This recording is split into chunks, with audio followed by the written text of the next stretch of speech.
Welcome, welcome. Good morning. This is Pastor Anthony from the Center Church.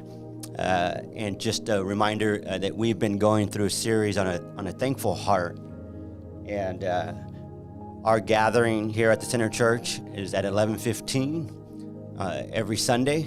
And then you could also catch us on Facebook Live at the Center Modesto. So today I have a great friend of mine, Frank, and he's here joining me as we close out this series on a thankful heart.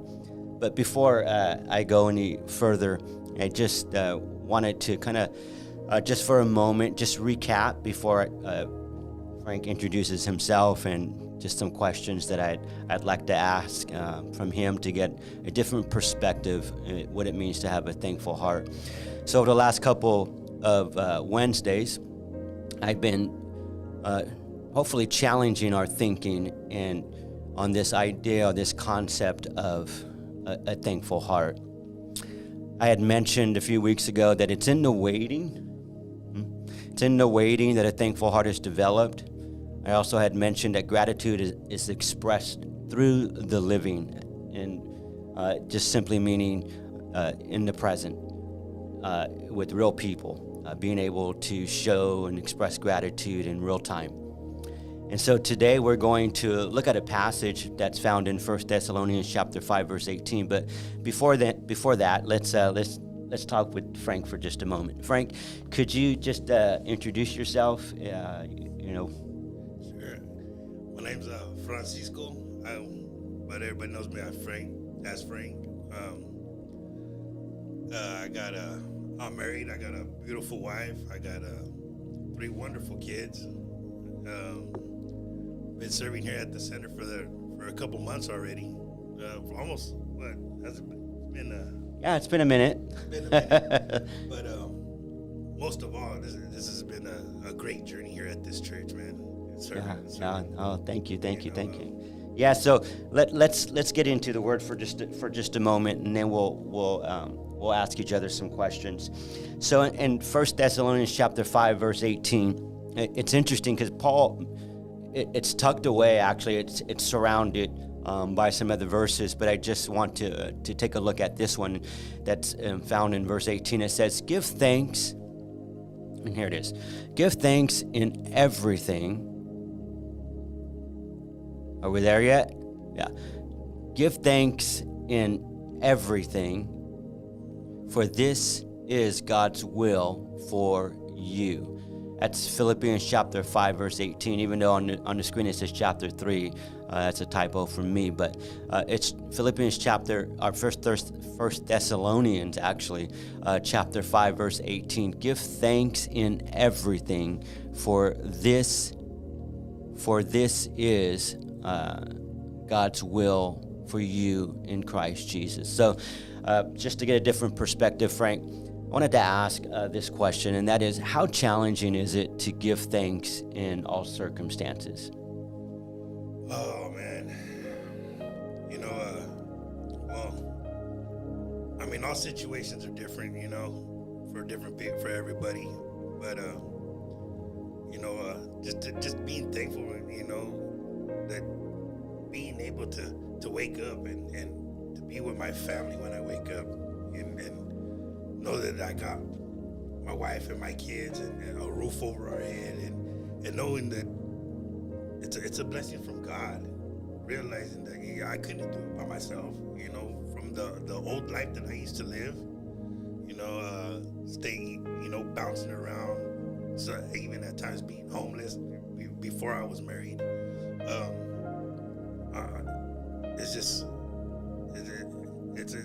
It's hard to explain because especially right now in November, this is the season where everybody gets to gather around with their families, and feast and just enjoy each other's company, and there was a time in my life when I didn't have that luxury, I didn't have that privilege because of drug addiction and the choices that I made, at that time, and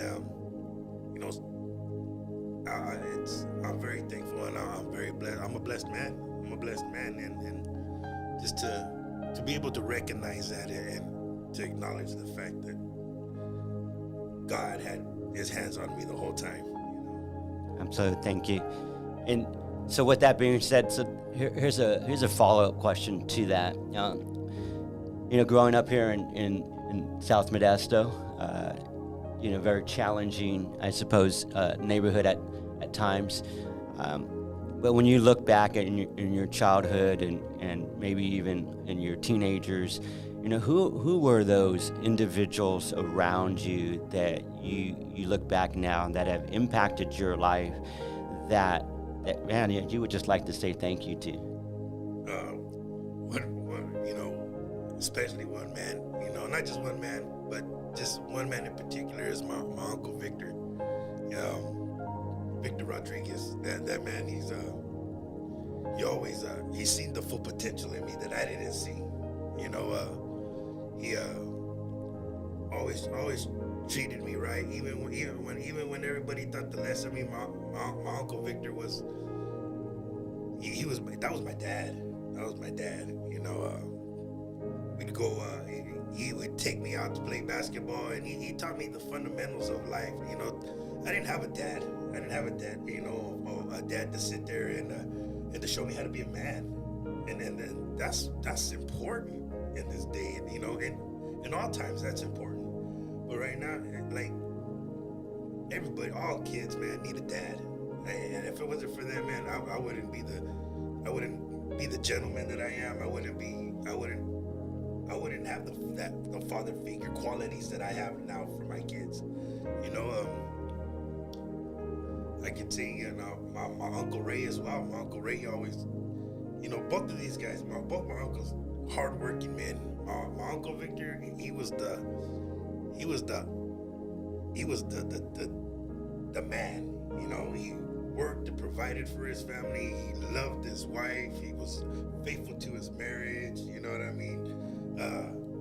His daughter had everything that she, when he finally had a kid, had his daughter, there was nothing that she needed. Everything was, everything. It was like a TV show life, I mean? And I always said to myself, whenever I get put right on track, that's the kind of man I want to be. I want to work hard. I want to be faithful to my wife. I want to, be true to my kids and raise them right. And to be productive, citizens. That was the man. He was always the man for me. It's amazing, awesome. So, looking at your life today, how would you say that you are learning to give thanks in all circumstances now? Giving thanks is, like by trying to raise my kids right, trying to teach them, to appreciate things and how to treat people and how to serve and love the Lord. I got some God-fearing children, and I'm blessed, and I'm thankful for that.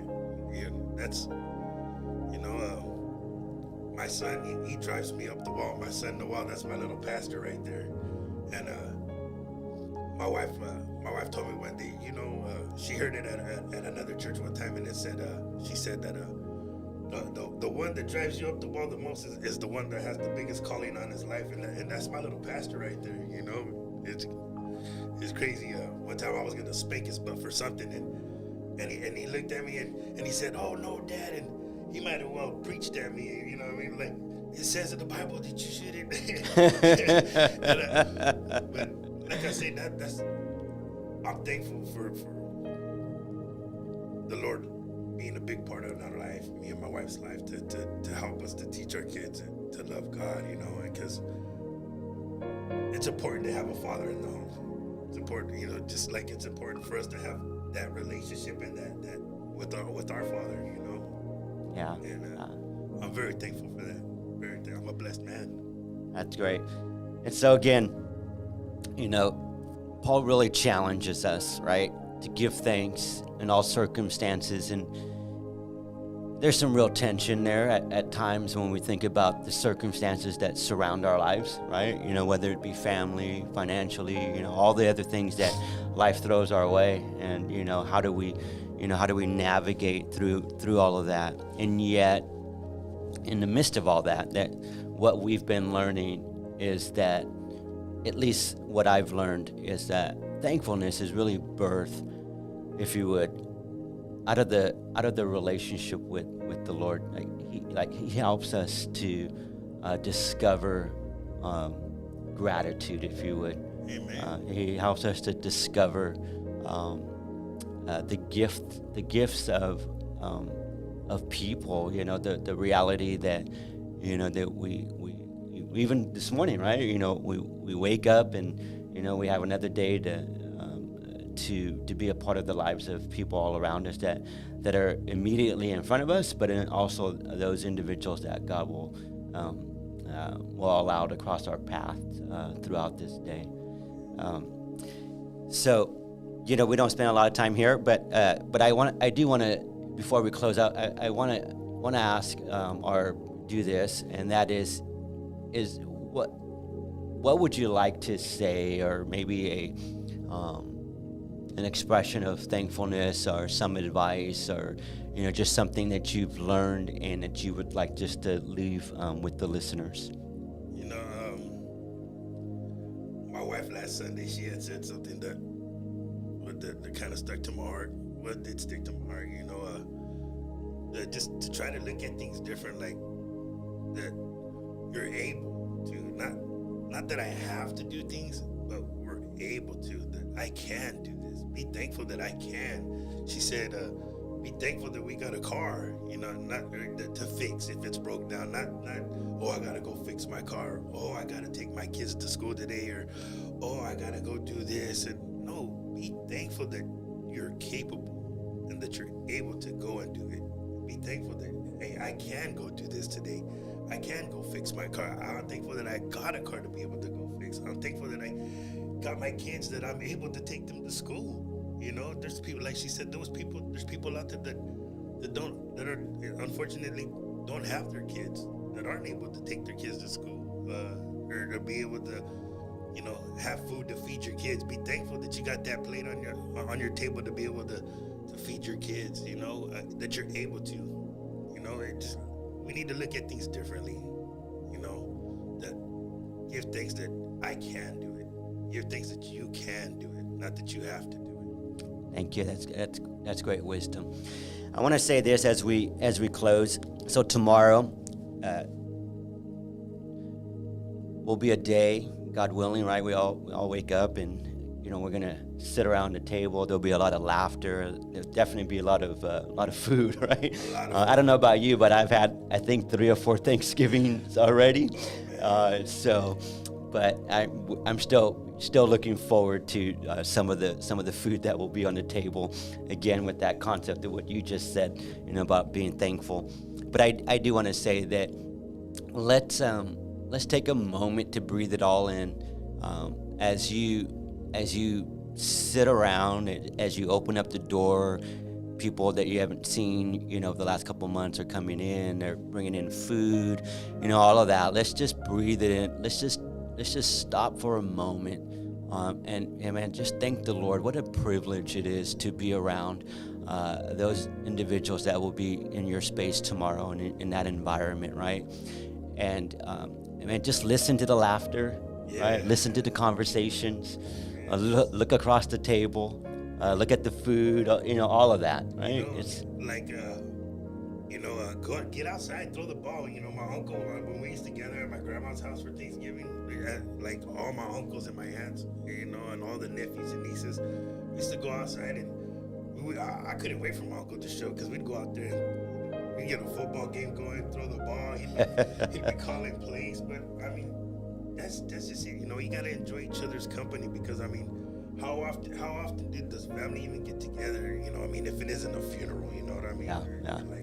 Really, So just like to give thanks, and like you say, just take time and soak it up, man. Soak it up. So from the Center Church to those that are tuning in, whether it's now or later, we just want to say thank you from our hearts to your hearts, and we pray that tomorrow would be such a blessing and a reminder of just how blessed we really are to be a part of this day. So thank you. And again, so we gather together here at the Center Church, 2019 Fraser Street in Modesto, every Sunday at 11:15 a.m.